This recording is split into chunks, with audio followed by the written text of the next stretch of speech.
Hello,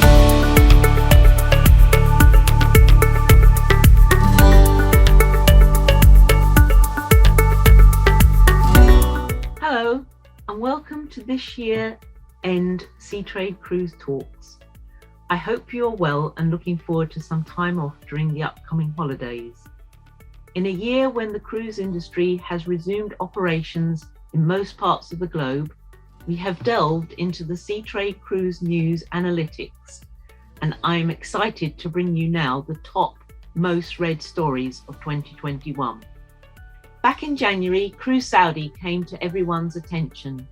Fully owned by the country's public investment fund, Cruise Saudi's aim is to establish the cruise industry in the kingdom and create a new destination for international cruise lines. Port and destination development is focused on Saudi Arabia's heritage and culture, while ensuring the preservation of the environment and natural resources. A familiar face in the news, Arnold Donald, President and CEO of Carnival Corp and PLC, sold thousands of CCL shares for a total of $1.3 million. All the sales were executed in multiple trades on January the 14th at an average price of $21.12 per share. Following the transactions, Donald still holds over 735 shares, either directly or indirectly via a trust. Another headliner from the beginning of the year was an announcement that Royal Caribbean Group reached a definitive agreement to sell its 3-ship Azamara brand to Sycamore Partners in a $201 million all-cash deal, with Chief Operating Officer Carol Cabezas becoming president. At a River Cruise Europe meeting in January, members said they expect a later start to the 2021 season and a transition year similarly challenging as 2020. Many forecasted a delay but hope vessels can begin operating from mid-April to early May. In a major blow to the Alaska and Canada New England cruise markets, Canada announced in February a year-long ban on cruise ships applying to those carrying more than 100 people through Feb 28, 2022. This story attracted many views. However, as we now know, we were able to report in July that the ban was lifted effective November 1st, 2021. A scientific study published in February, which found transmission of aerosol particles in cruise HVAC system undetectable, drew a lot of interest. Royal Caribbean Group engaged the University of Nebraska Medical Center and the National Strategic Research Institute at the University of Nebraska to study the transmission of aerosol particles through a cruise ship's HVAC system.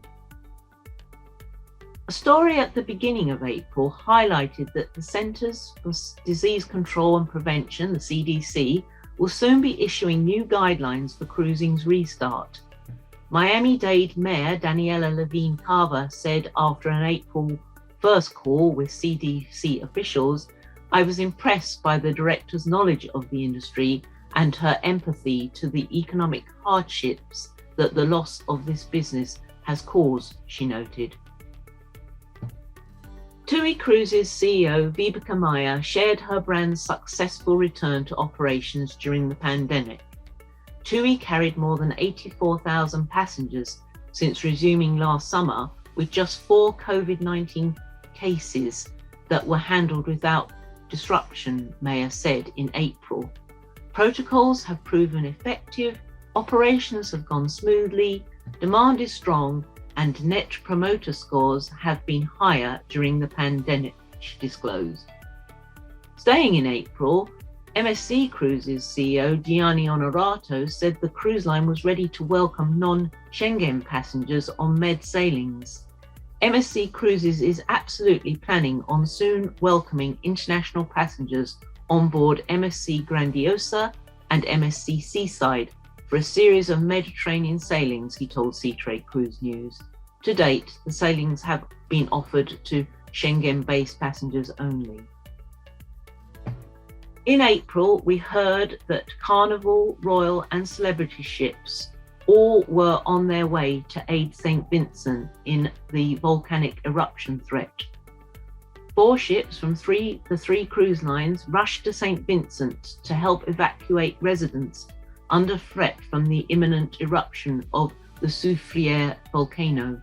The island was on red alert with evacuation orders in place in about a dozen districts, affecting roughly 6,000 to 7,000 people. As cruise lines planned restarts in the Bahamas and Caribbean, Andre Wright, EVP Standard International Group, a New York City-based financial advisory firm, voiced his concerns about destination readiness, the visitor experience, and who shoulders the added costs. Are the destinations prepared to take ships? Is airlift adequate? Hotel capacity, ground transportation? Are all the logistics in order? One side needs to get back in business, but the other side needs to be ready to receive visitors, he warned. Princess Cruises will return to service significantly advantaged because Medallion-class cruising was far forward-thinking and anticipated customer trends, Holland America Group CEO Jan Swartz said. When Princess stopped sailing, it had 5 Medallion-class ships. When it resumes, the whole fleet will be implemented, she revealed. In May, it was confirmed that Celebrity Edge will become the first ocean-going cruise ship to sail from US waters in more than a year. Celebrity Cruises was given the green light by the CDC to be the first ship back in service, starting on June 26, sailing 7-night cruises from Port Everglades. It also became apparent in early May that no cruise lines were known to have submitted their port/local health agreements in the CDC's Phase 2A of the Conditional Sailing Order, which guidance had been released a month earlier. However, that may soon change, Seatrade Cruise News reported then. But at some key ports, these contractual agreements are causing headaches for lines and could be weeks away. At others, the progress is encouraging, we reported. Startups always attract good readership, none more so than news of the launch of the new UK-based operator Ambassador Cruise Line, deploying first ship Ambiance, formerly Pacific Dawn, and run by a senior management team previously with Cruise and Maritime Voyages. Inaugural cruises start spring 2022. Back in the US, while there is a path for unvaccinated travellers, we really don't think the protocols will work to allow us to deliver the guest experience that we want to be able to do. So I think right now it does look like people will have to be vaccinated. Carnival Cruise Line President Christine Duffy told Good Morning America in early June. Sadly, in June came news of the loss of Turkish cruise ambassador Erkan Öner. Tura Tourism's owner, who had a passion for travel and was a pioneer of cruise tourism in his home country of Turkey, died of a heart attack.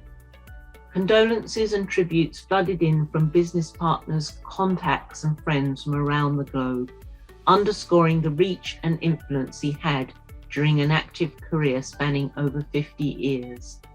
R.I.P. Erkan, a friend to many of us.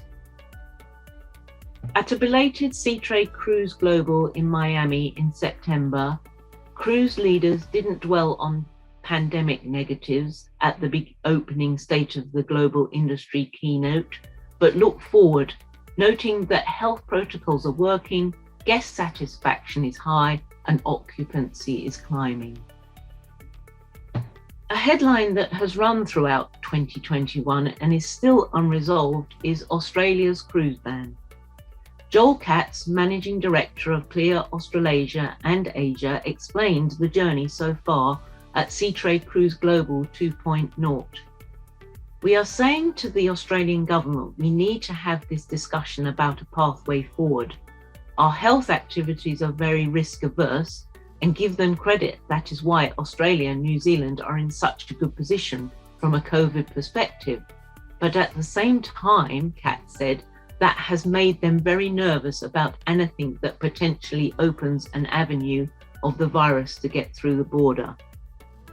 Disappointingly, last week we heard that the cruise ban has been extended by 2 more months.